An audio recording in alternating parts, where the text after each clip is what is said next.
Welcome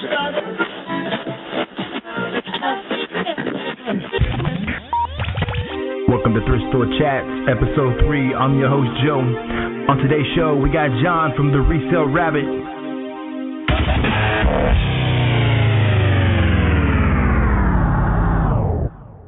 All right, on Thrift Store Chats today, we got John from the Resale Rabbit. How you doing today, John? Doing pretty good. Thanks for having me. You're welcome. Hey, I don't know if a lot of people know you out there. I know you just started a new YouTube channel, and can you tell us a little bit about yourself? Well, I am the guy who travels around the country thrifting and garage selling. I spend usually about half the year on the road, just traveling state to state, city to city, hitting up thrift stores, and sending it all into Amazon. How do you, that's really interesting. I like that concept. I think one time I saw College Picker, and he was traveling and he was selling stuff out of his car. How does that work? And do you have to keep your inventory small, or how do you do that? Well, for the first couple of trips, I would just fill up the car and sell it as I go and ship it from the hotel rooms. But recently I got into FBA, which has made it so much easier. Rather than bringing the printer and everything in the hotel every night to ship, I can just do it once a week. But I bought myself a van so I can get quite a bit of inventory in here, and I ship it once a week to Amazon. Just let them take care of it.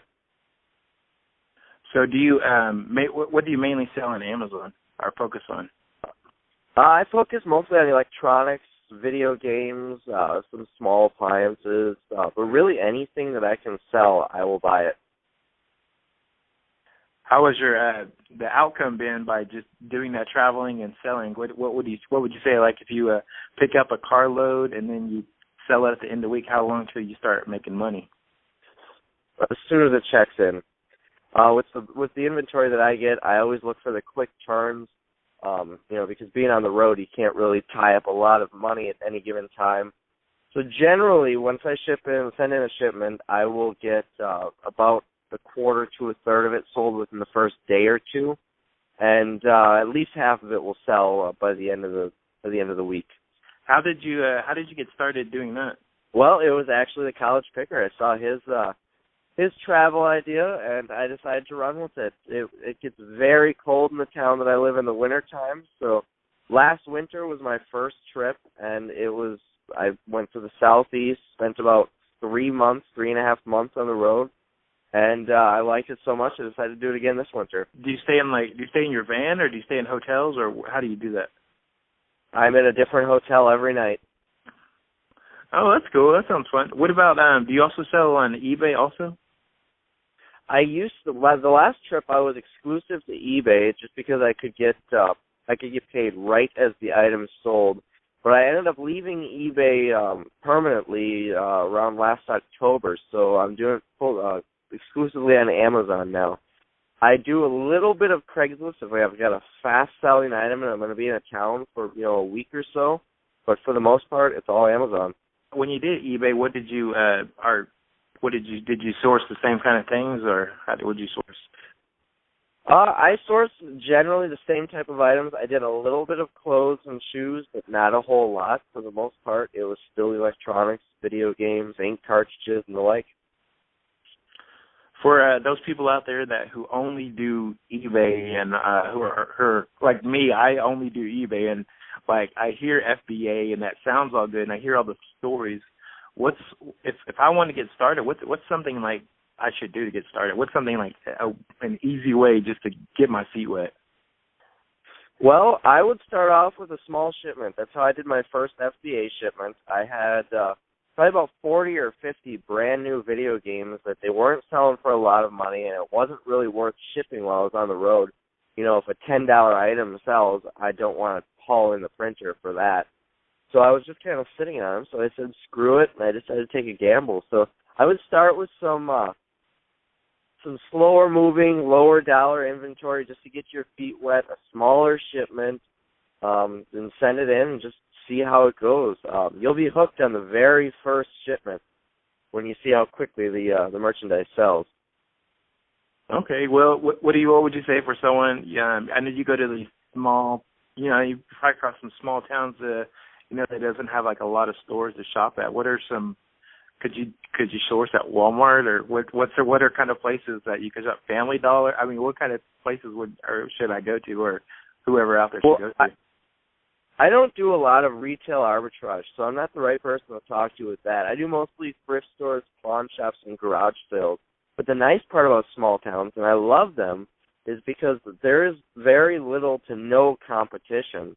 I can go to pawn shops in small towns and find a bunch of vintage games that they've been sitting on for months, and they'll sell them to me for pennies on the dollar. Thrift stores, the higher-end things, people don't buy them there. So, I won't go to a small town as the keynote of a trip just because there isn't a lot of thrift stores or pawn shops. There might be a small handful, but when I'm going traveling to a major city, I'll stop in every small town on the way and do pretty well. Okay, hey, that's another thing. Like here, like where I live, there's a bunch of pawn shops, but when you go in there, is it really easy to go in there and negotiate, or how does that work out? Absolutely. A lot of pawn shops will only sell in their shop. They don't do Amazon or eBay. So certain vintage games, depending on the market in that area, will just sit. I buy a lot of calculators. If it's not a college town, they'll buy graphing calculators, but they can't move them. So I can usually buy the product at or below what they've paid. And it works out pretty well. I was actually just at a pawn shop in Chicago, and we were negotiating. I bought a whole bunch of stuff from this guy. I was in a kind of a rough neighborhood, and we sat there for a while trying to figure out what the price was going to be on a certain game. It was like a $20 game or something, and we could not get to a good price. So we ended up flipping a coin for it. If I won, it was free. If he won, I was paying $20, which was more than his asking price, and I ended up winning on it. So, it adds a little fun to it when you're dealing with the owners of the local mom and pop pawn shops. That sounds pretty fun. Actually, that's pretty good because I was thinking you did you retail arbitrage, but I actually like the idea of buying just thrift store items and doing FBI. I've never even thought about doing that. I thought go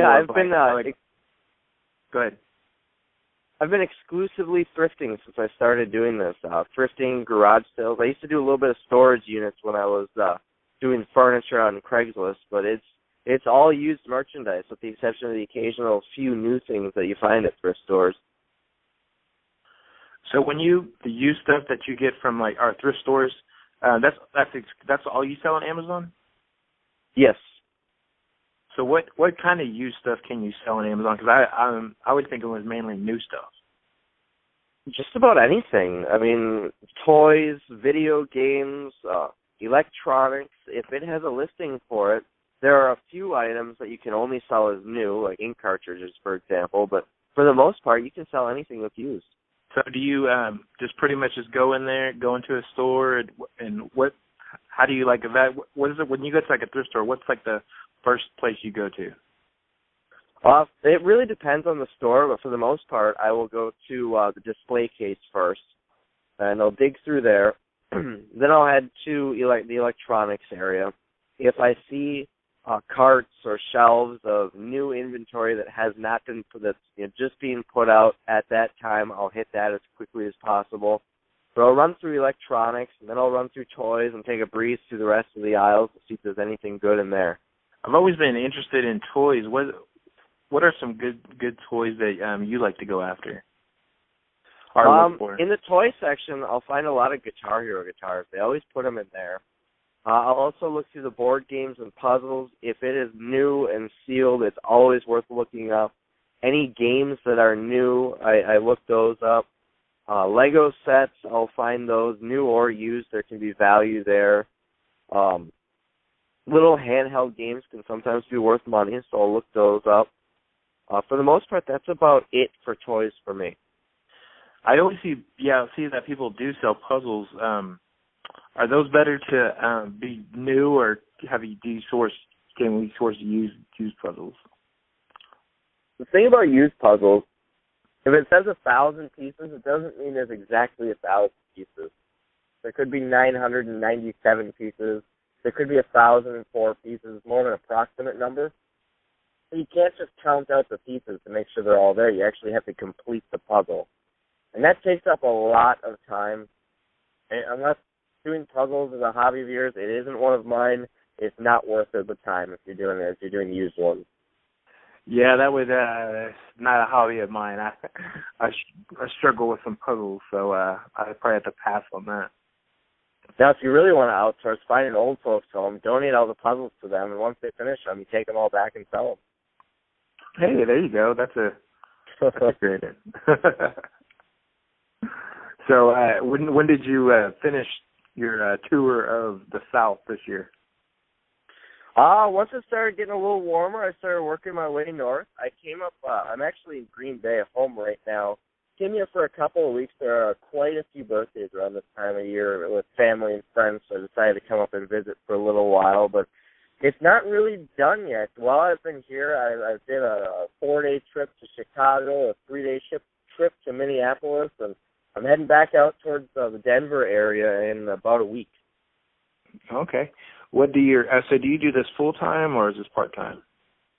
Full time. I worked in the car business before I started doing this. I was managing the marketing department for 4 dealerships in North Carolina, and I just kind of started dipping my toes into it, and it seemed like something I wanted to do. So I left my career, which everyone said I was crazy for doing, and started reselling full time. I've been doing that for about 3 years now professionally. Oh, what is your friends and family? I mean, like your close friends. What do they think about it? Have you ever tried to get them involved or? I've tried to help them out and teach them. A lot of people, and you'll realize this once you start dabbling more into this business professionally, a lot of people see it as a joke. They don't see it as something that can make you a lot of money, that can be a long-term source of income for you, but it really is. I will sit there. Now, I've never played a video game before, other than when I was a kid, but, in testing systems and whatnot, I find myself playing a lot of games just to test them. And, people look at me like I'm just playing games and wasting time.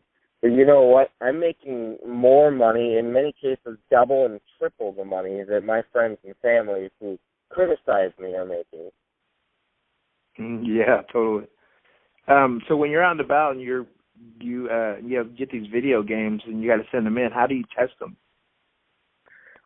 It really depends on the game. If it's a disc game, Xbox 360, PS2, PS3, so on and so forth, you can kind of just look at it. If it's scratched, I'll just pass on it. If it's not scratched, if it's darn near pristine, then I'll buy it. So those don't need to be tested. Cartridge-based games, like Nintendo 64, NES, Super Nintendo, Game Boy, those ones, they rarely have issues. What I'll do is I'll clean them. You take some alcohol and a Q-tip and clean the contact on the board where it actually connects to the system, and it should be good. I've never had an issue. I've sold hundreds of these things. So. If somebody wants to get started in being a traveler or going out, what would you suggest? Like, would you suggest start at a week and just go to the next town, or what would you suggest? That's probably the best idea. Now, I started out with a big trip across the country. That was my first traveling, reselling trip, but I made a lot of mistakes. So I would recommend starting small, just trying it out for a week here or there and kind of seeing how it goes. If you do start a big trip, get your supplies, get a ton of supplies ahead of time. I made the mistake of running out of labels, running out of bubble wrap, running out of boxes and mailers when I was merchant fulfilling, running out of bags, and I had to order them while I was on the road. Now, you can get shipments on the road, but it costs a little bit more. The UPS offers to receive the packages for you at $5 per package on top of your shipping cost. So it's not impossible, but it's always nice to stock up before you go. Dang. So that sounds tough. So that's a lot of big transition from doing that to now just shipping them to FBA. Yeah, it's a lot different. But I've talked to a few people who are pro FBA sellers who asked me why it took me so long to jump into FBA, and the reason is because I was doing great merchant fulfilling products. I was selling I would make 10 to 20 items plus per day, which, apparently is not normal for merchant fulfilled items. And once I started selling FBA, I saw such a huge increase in sales, both in the dollar amount of each item that I sell and the quantity of items sold. Whereas before I was selling 10 to 20, now I'm 30 to 40 units per day. So it is a huge transition, but it's very valuable. When you, I remember you were talking earlier about how you used to do some storage auctions. How did that work? Well, I actually bought my first storage unit on Craigslist. I was just looking for things on Craigslist that I could find to resell, and somebody had a storage unit fixed up. She was moving. I paid $175 for it, and I sold it for a total of about $2,000 to $3,000. I remember that a while back. And I kind of got hooked. Furniture sold well. It sold for a lot. I sold one couch for $400, which was it doubled my money right there. So I kind of just decided to continue with storage auctions, storage units, and moved into auctions. So I started researching where and when the storage auctions were in town, and started visiting those, and I ended up buying quite a bit. Dang. How many storage auctions did you buy when you were doing that?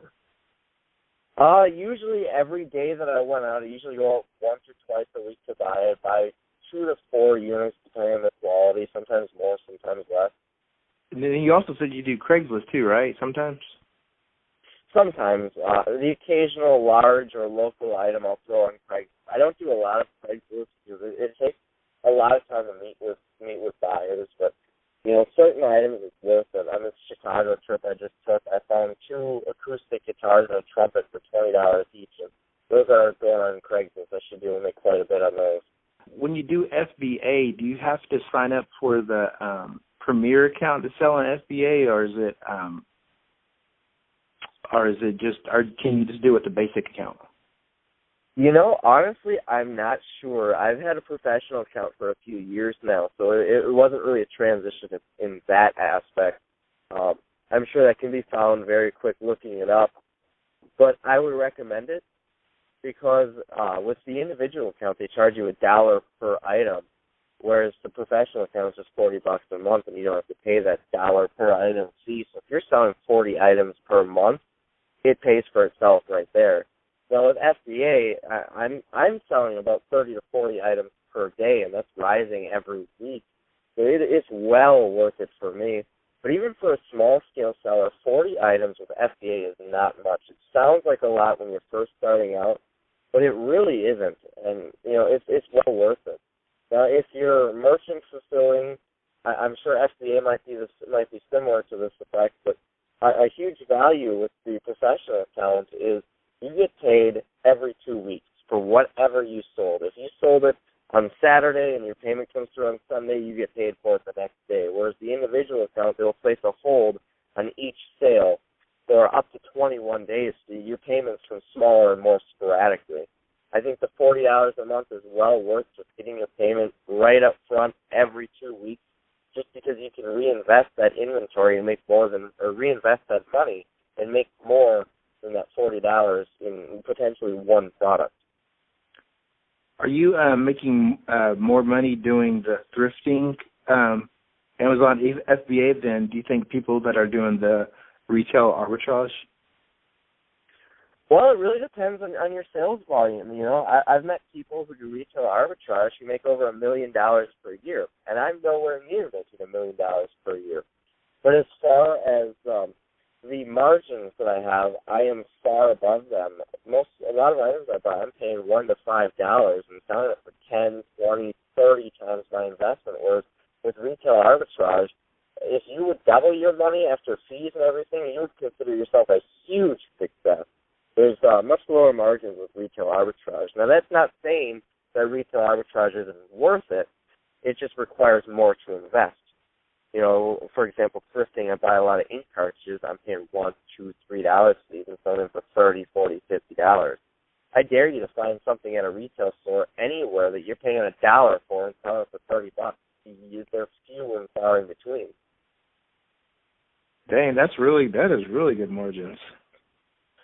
That is when you get like ink cartridges, if you find ink cartridges, how do you know? I mean, if they're past the expiration date, are they still good? Or do you still try to sell them, or?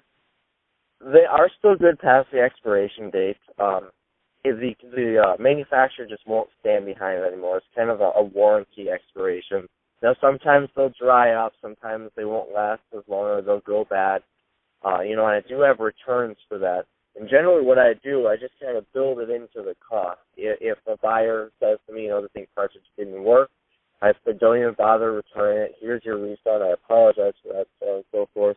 But I would say I have about a 95% success rate with expired ink. I will only purchase as far back as 2004, though. So anything older than that, I've seen cartridges that have expired in the 90s. I don't bother with those. When somebody returns something that they bought on FBA, does it get directly sent back to you, or is it sent back to the warehouse? It goes back to the warehouse, and that's actually the biggest downside about using FBA is when someone returns something, I have no opportunity to talk to them, and they're refunded right away, and they have 45 days to send the product back. And, of course, if it's not sent back in 45 days, then I would get my money back. But it kind of hurts, for at least a week on average, not having the money or the product, especially with video games. The values can drop significantly over the course of that time. But I see it as just a cost of doing business almost. I make so much more with FBA that it's worth it. The other downside, I was saying that I don't get to actually communicate with the customers. A lot of times it's an issue that can be resolved with a partial refund or even just talking to them. I've had many Guitar Hero guitars where the buyers would say this guitar doesn't work, it's defective. And I would kind of walk them through. Maybe they weren't syncing it to their system right, or maybe they were not playing a compatible Guitar Hero game. I can walk them through and resolve the situation without any refund. Or in circumstances where I'm sending a multi-pack of 2 ink cartridges and one was bad but the other was good, I can usually offer a 50% refund, and that would satisfy them if they have half the ink cartridges that are good. But with FBA, I don't have the option to do that. So it does take a little bit of a hit on returns, and there's a lot of shell shock when you first start FBA. I couldn't believe the returns that come through, but overall, it's well worth it. Another thing about returns with FBA is a lot of times, when whoever processes it at the fulfillment center, they'll determine that it's defective and it's unfulfillable, and you have the choice to have it destroyed or sent back to you for a 10 or 50 cent respectively fee, and have it sent back to you. Because a lot of times, again, it's user error, and people at the fulfillment center can't test it. I've had countless items sent back to me that I would just send back in the next FBA shipment because it was perfectly fine. Or new items that have been opened, so they can't be listed as new, so they're considered unfulfillable. They've been sent back to me, and I relisted as used. What do you do to keep researching products to find to keep educating yourself to sell different things? Well, this is actually something that I learned in the car business. When I first got in the car business, I actually started in sales for a couple months before I was promoted to marketing. And what they would have us do when we first started, they told me, take 15 minutes every day and study a different car. Because we needed to learn not only the cars that we have on the lot, but our competitors' vehicles, because we have used cars come in. I sold Kias. So if a Chevy Malibu comes in used, I need to know, the features on it to be able to sell it. And also, if a buyer is deciding between, the new Kia Optima or, say, a Honda Accord, I need to be able to know the Accord to be able to compare the two and help sell the car. I kind of carried that mentality on to reselling. Every day, I will sit, usually in the morning as I'm waking up, looking at my phone, I take 15 minutes to research a new product or a new niche. And what I'll do is I'll go on Amazon and on eBay, and I'll search that item or search within that category and just click something like bestsellers, price high to low, and just look what's going through there. And I can learn a lot about what sells that way. Okay, that's a good strategy. I mean, just taking that little bit of time, to find out something new, a new product. Yeah, 15 minutes a day isn't long. If you have a day job, do it on your lunch break, or Do it before you're going to bed, or if you're stuck in traffic, waiting for a train for 10 minutes, you can look on your phone then. It really doesn't take long. It can really increase your knowledge, and you can sell significantly more just based on that. Do you do a lot of experiments sometimes? Sometimes a product that you don't know if you see it when you're out and about. I've taken quite a few risks, a lot of experiments. Some pan out, some don't. You take the good with the bad. The ones that don't pan out, I will have a big garage sale at the end of every year, and I'll sell everything that was unsold, like that I couldn't sell, items that I purchased.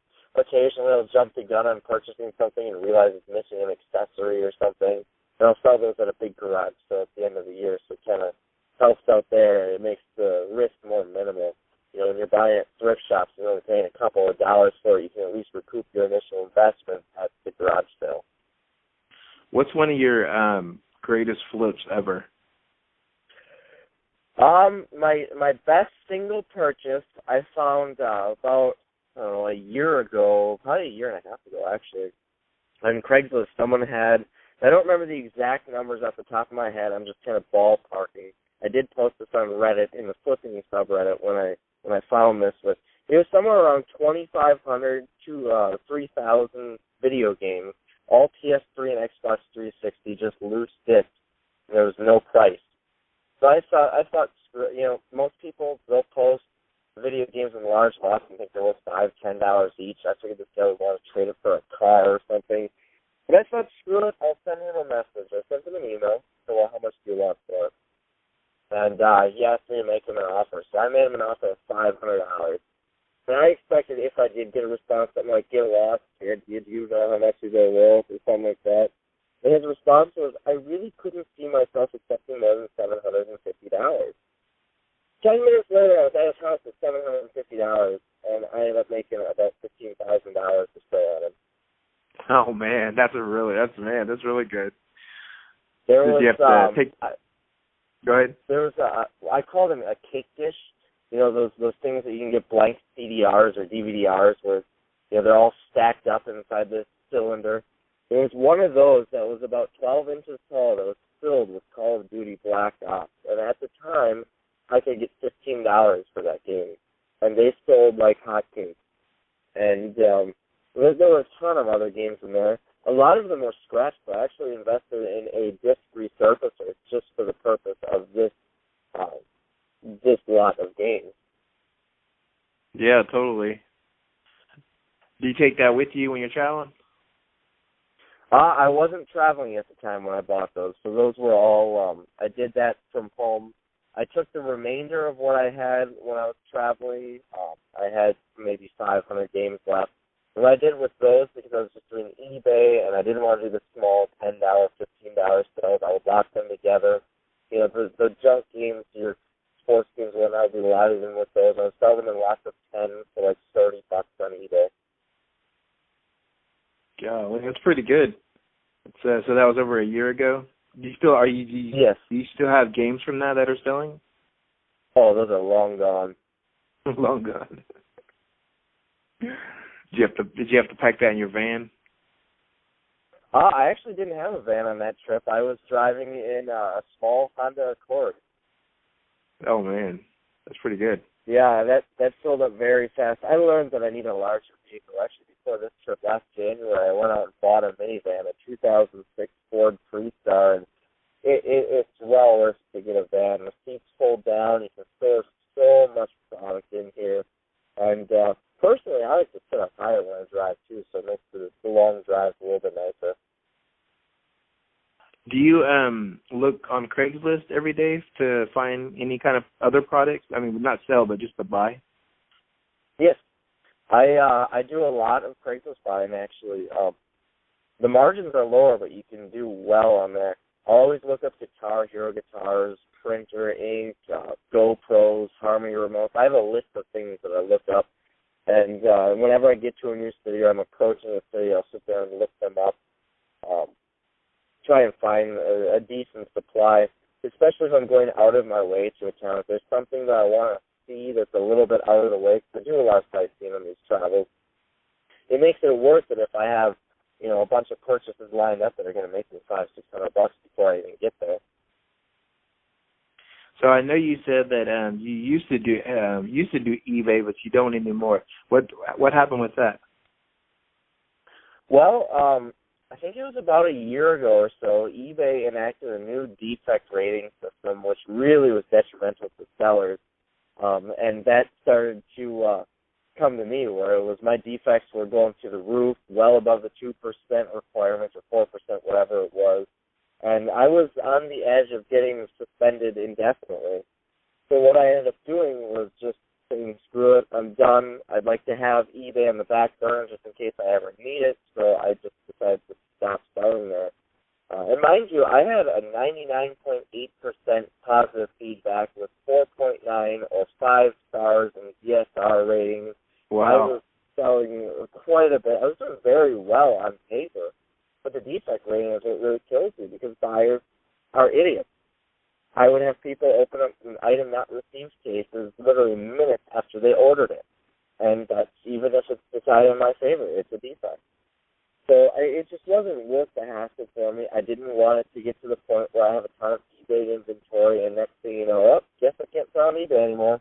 So I kind of weaned myself off of it and switched to Amazon exclusively. Which actually works out well now that I'm doing the FBA. Honestly, I don't think I'd even go back to eBay given the opportunity, because I don't want to ship. How many items did you have on eBay when you were quitting?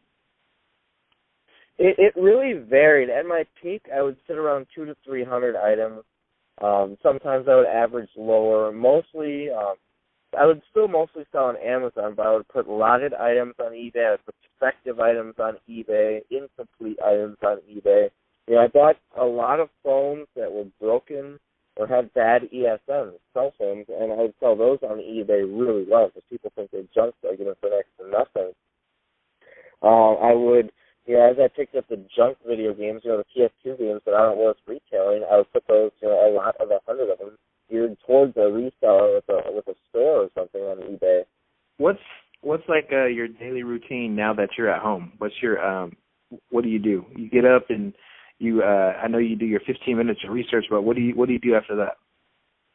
Well, it really isn't a daily routine. If it's a day that I'm going to go thrifting, I'll wake up extra early and start hitting the thrift stores. I'll usually, on a day that I'm thrifting, I'll typically thrift all day until about 5 o'clock when the independent stores start to close. If I'm doing really well and I'm on a roll, I'll continue with the franchise stores like Goodwill and Savers until they close at 9. If it's a day that I'm garage sailing, I'll get up again extra early and just start pounding the pavement on garage sales. If it's a day that I'm prepping an FBA shipment, I might sleep in a little bit and just work on that until it's done. There really is no set routine for me. Wait, how many hours would you say you work a week on FBA? Thrifting. I mean, just like compared to when you're staying at home and when you're traveling.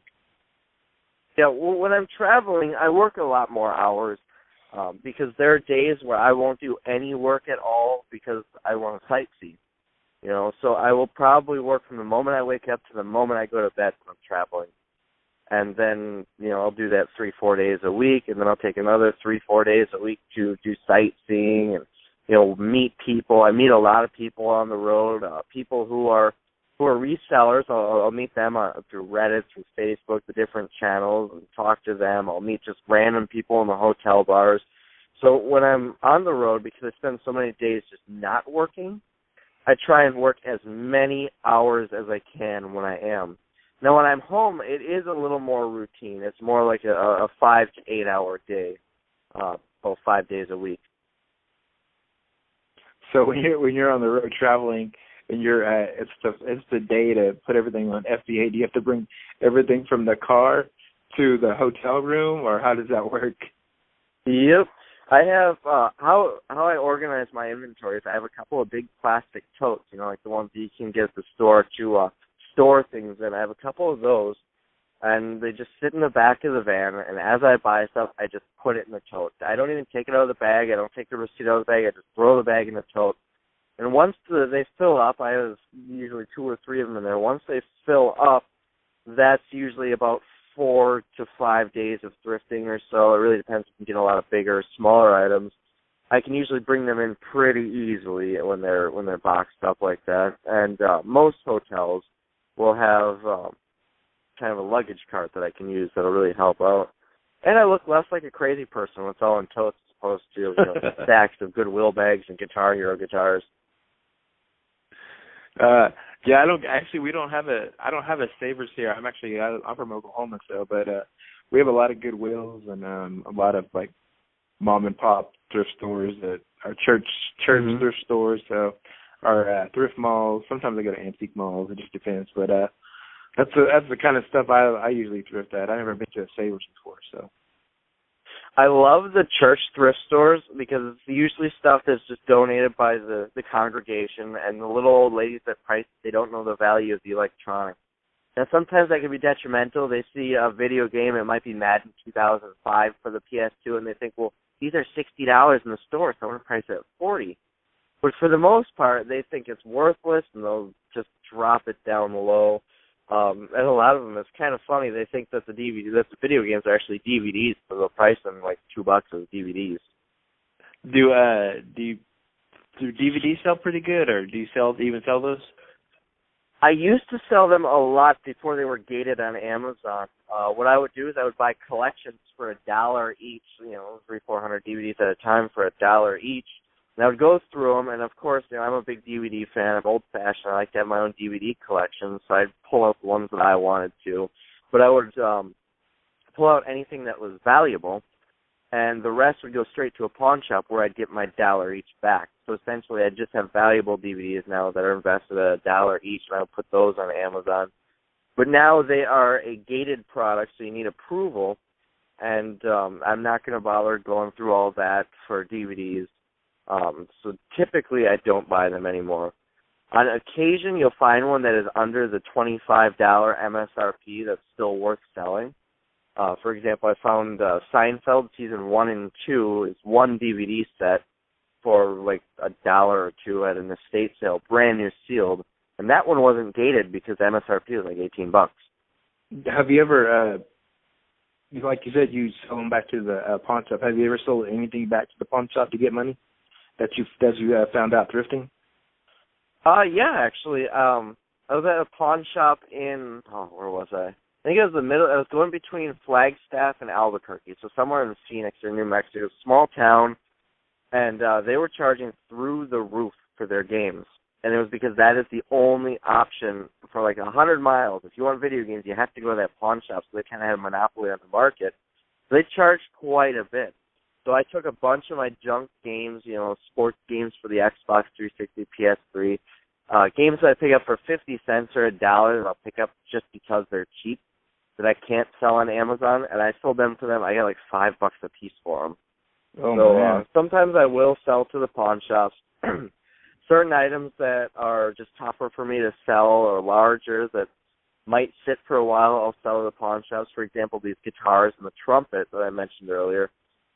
If I don't sell these before I hit the road again next week, they're going straight to a dealer or a pawn shop because they take up too much space in the van to take with me. Yeah, that would be pretty tough. What's a good game to look out to keep an eye out for going to pawn shops?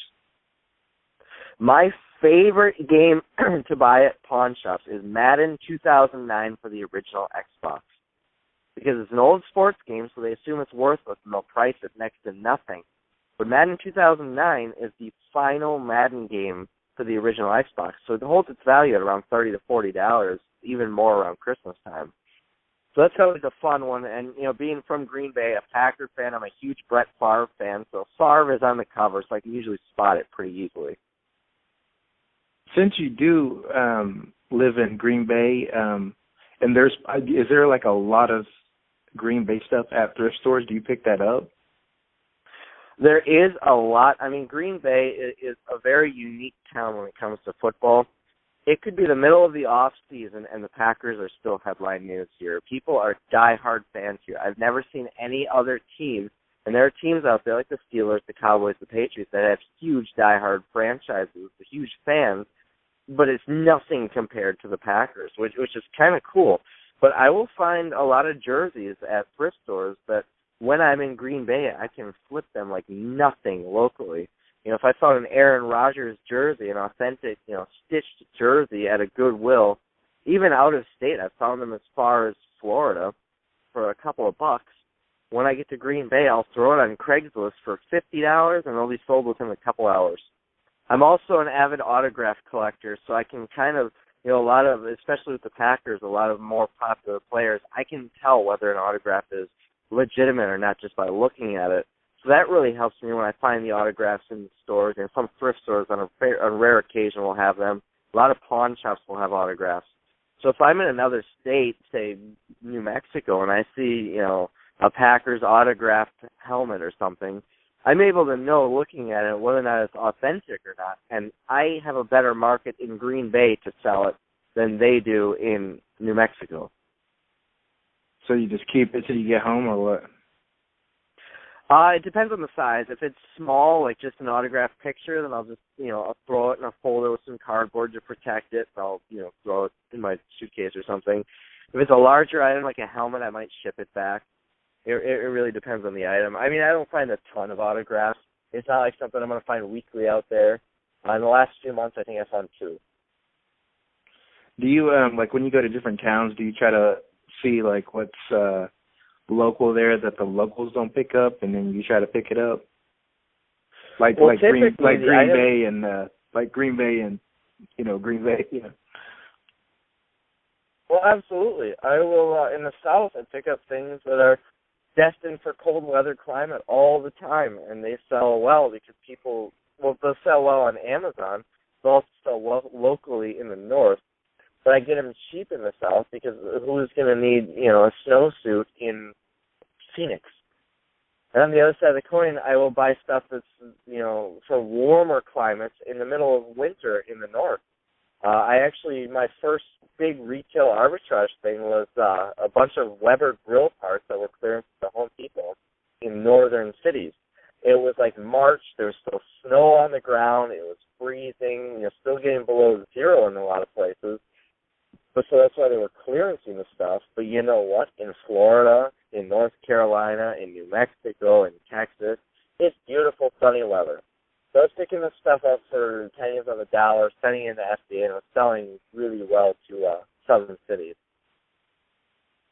What cities are you planning to hit next year, or states?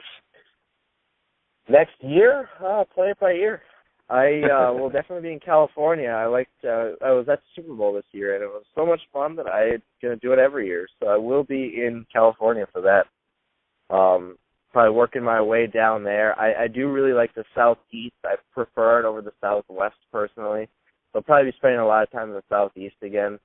One of my favorite states to visit is areas to visit, like the Carolinas, Georgia, Alabama, that area. So I'll probably be down there for the most part. But, it changes daily. I was planning on being in Florida 2 weeks ago, and I never ended up doing it. It's just something that I play it by ear. Have you ever been to that, what is it, like a 500-mile garage sale down south? I have not, but I'm doing it this year. Yeah, I heard. From what I hear, the prices are very inflated, but you never know. You could find some hidden gems there. Yeah, I'm sure you can find something to flip down there. Yeah, find something. There's so many. If there's that many, there's prices can't be inflated everywhere.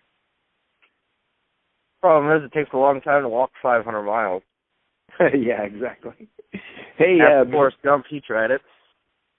Yeah, totally. Hey, before we go, I want you to tell people about your channel, how to get a hold of you, and how they can look you up. Sure. Look me up on Facebook, on YouTube, pretty much any type of social media. Just look up Resale Rabbit. You'll find me. Facebook is the best place to go. If you haven't liked my page yet, make sure to go and like it. I post a lot more on there than anywhere else. And anything that's going to go on YouTube or on my website or anything else will also be on the Facebook page. If you want to get in touch with me, look me up on Facebook, send me a message. Check me out, ResaleRabbit.com is going to have all the links to all the social media. And it will have, a link to my email, Facebook, YouTube, the whole works, so you can find me all in one place. All right, John. Thanks for being on the show today. Appreciate you having me. Yeah, man. I'll have to get back with you sometime. We'll have to see your new travels and new places you've been. Certainly. I do a lot of driving, so I have plenty of time to spend on the phone.